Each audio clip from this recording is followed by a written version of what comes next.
Well, guys, welcome to season 3, episode 1 of Stalking Shadows and South African Outfitter story. And as you can see, I've got some strange platform that is behind me here. And this is where actually I used to live. I used to have a little wooden cabin on here, and it had this beautiful view down the valley.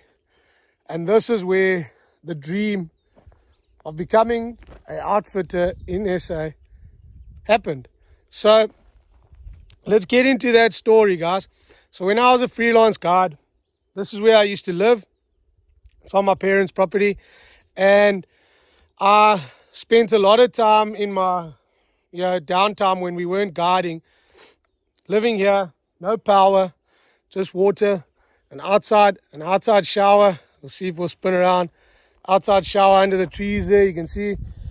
And this is where I sat every time without hands, wondering why I wasn't doing it myself. And it eventually boiled down to the point where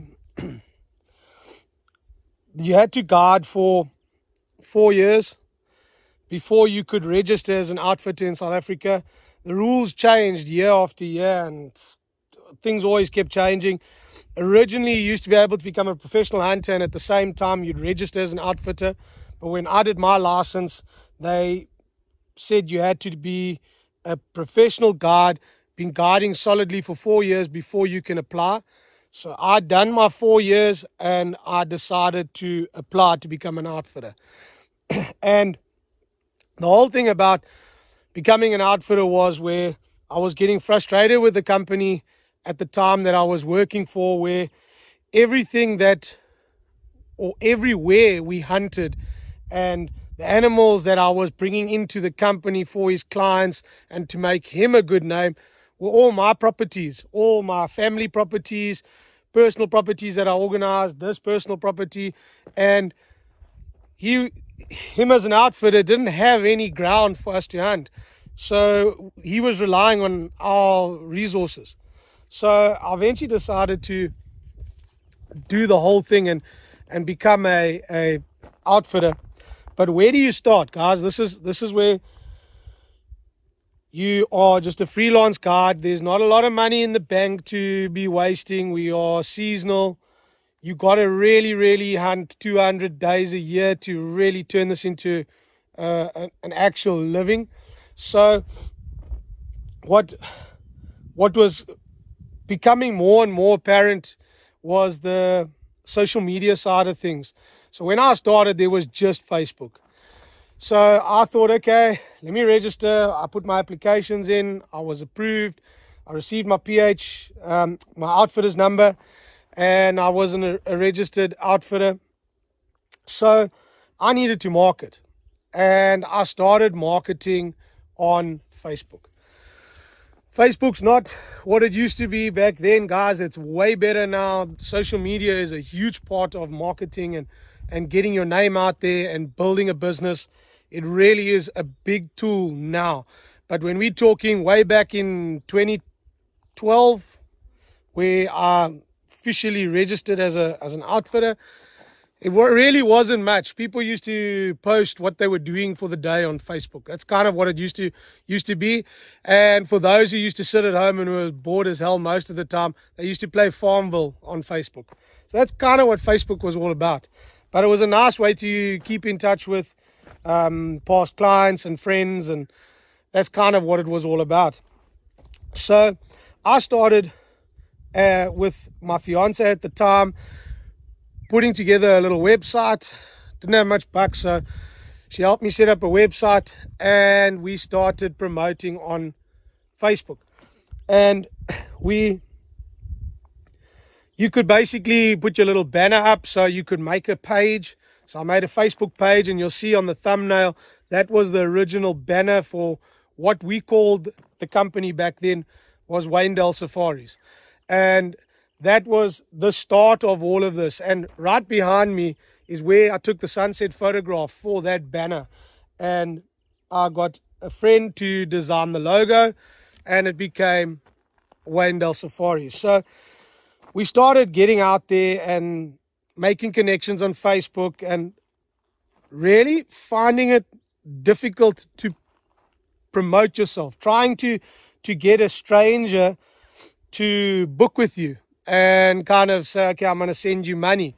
Nowadays, it's a lot easier. Guys are a little bit more convinced at sending, a deposit for a trip. Back then, it was kind of like a no-no.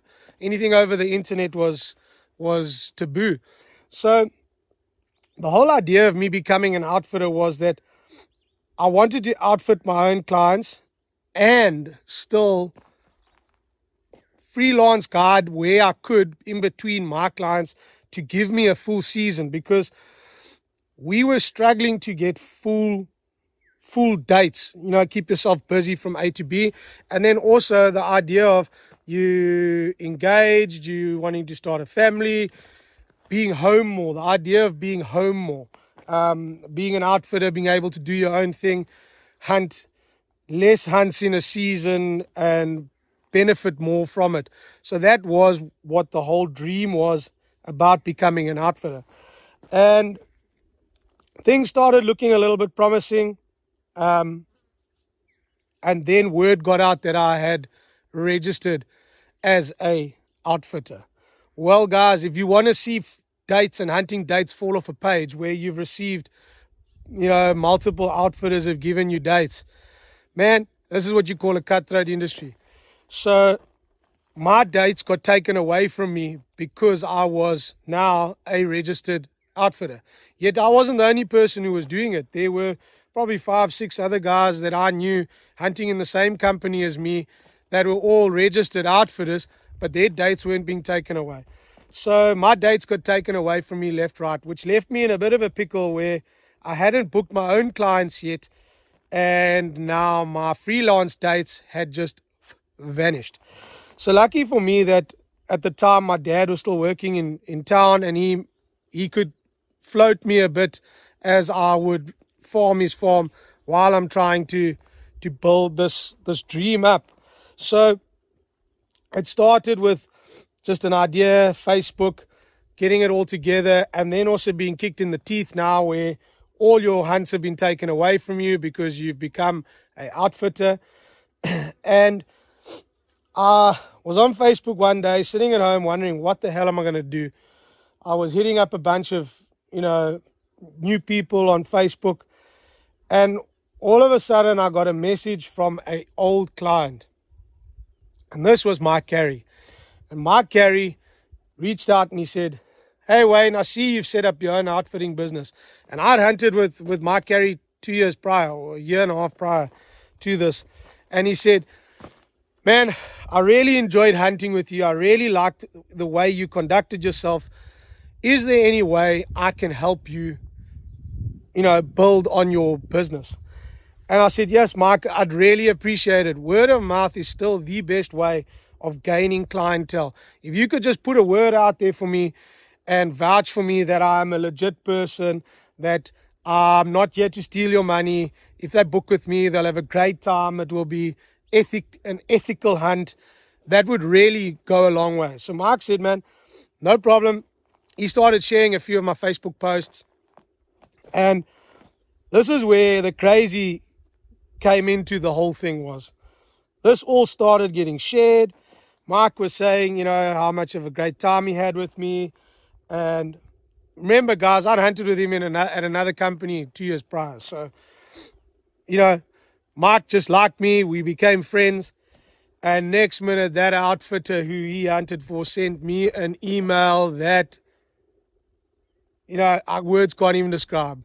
Threatening me with legal allegations that I'm stealing his client, that I'm using their footage, using their photographs to promote the company, my company, and the photographs belong to them.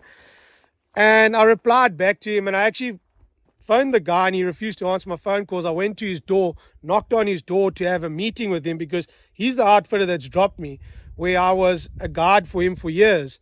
And I got there, and he refused to open the door and refused to have a conversation with me. So I kind of left it at that. I said, well, you can carry on with your lawsuits and legal allegations, whatever. There's nothing that I've done illegal. The photographs that I'm using to promote are my own pictures of myself, my brother, families and friends, and of clients that hunted with me on my properties that have given me permission to use their photographs. So there was nothing illegal that I had gone and done there. People might say it's taboo, but at the end of the day, it wasn't the outfitter's property. It wasn't their company. The clients were friends of mine now and were allowing me to use the photographs. You probably have a bunch of outfitters jumping on you saying, no, I did the wrong thing. But each to their own, guys. I'm a Mickey Mouse. I'm a small fish in a very big pond now. Seriously, you got a guy who's doing 300 clients a year, and he's worried about me using a photograph from Mike, who has given me permission, who is willing to help me build my company. Crazy. But anyway, that's just my thoughts on it. So that all simmered out. Nothing ever came of it. And Mike sent me a message and he was going, you know what, Wayne, I'd like to become an agent for you. How can I help you out? So I said to Mike, Mike, the best is just word of mouth, but I can't pay you an agent fee. I can't, give you, and he says, no, I'm not wanting anything from it, Wayne. I'm really just wanting to help you because I like you. So the years went on, and the year went on, and we started getting a bit of traction with the marketing and stuff, but it never amounted to anything. So unfortunately, this season was a bust. So I couldn't build on it with getting clients. So it was all about just trying to build on what your brand is and what you wanting it to be. So Facebook was it. I was putting adverts out. I was trying to post as much footage of the properties that I hunt on, making new contacts. A guy likes my picture, I would send him a message, find out what about him. And this is kind of where people think the moving from PH to outfitter is an easy one. And when people do it, they don't tell you about all the troubles you have to deal with. So firstly, you got to deal with the outfitters dropping you, that you don't end up with an income. This is for anyone who's willing or wanting to do this. Secondly, even if you do what they say, steal clients, take a client from another company to hunt with you your first year out, bear in mind, guys, that might be your only client for that season. You need to have returns. So that's the other tricky one. Just marketing in general is super, super expensive. Guys need to go overseas. It's airline tickets, it's visas, it's a lot. But if you are passionate about doing your own thing and really building a brand for yourself, it's something that you got to do in life. You can't always be a freelance guide and work for that day fee. The day fees don't change year after year because the industry's flooded. There are 200 different professional hunters you can pick from. At the end of the day, yes, if you're a good professional hunter, you'll always find work, but it doesn't necessarily mean you're going to be paid what you're worth. So that's one way to look at it. I myself, when I was hungry, I took hunts for anything, just to get out, just to make a name for myself, just to do the hunts and then build from there. But it will not sustain you if you want to, have a family at the end of the day. You can go and ask multiple professional hunters that have become outfitters. You've got to do something else to subsidize this lifestyle. 99.9% of them are farmers. They've got cattle operations. They've got other forms of businesses. Some oaks are in the motor industry. Some oaks, you know what I mean? And this is just their passion. But they have something else to see them through the tough times when they don't have clients. So just keep that in mind if you are going to go take this venture. I'm not deterring anyone from it. It's awesome when it works, but you do have, I think, in my opinion, starting out is a lot more tough times than good times, but the good times keep that flame lit for you to keep trying and keep building on what you want to be. So that's episode 1, guys, on from becoming a PH into an outfitting position, having all the negatives that you have to deal with through the process of it. And we'll see you in the next one. If you're enjoying these, hit that like and subscribe button. Episode 2 is going to be all about where we marketed and how we got to getting our first client. So till later, guys. Cheers.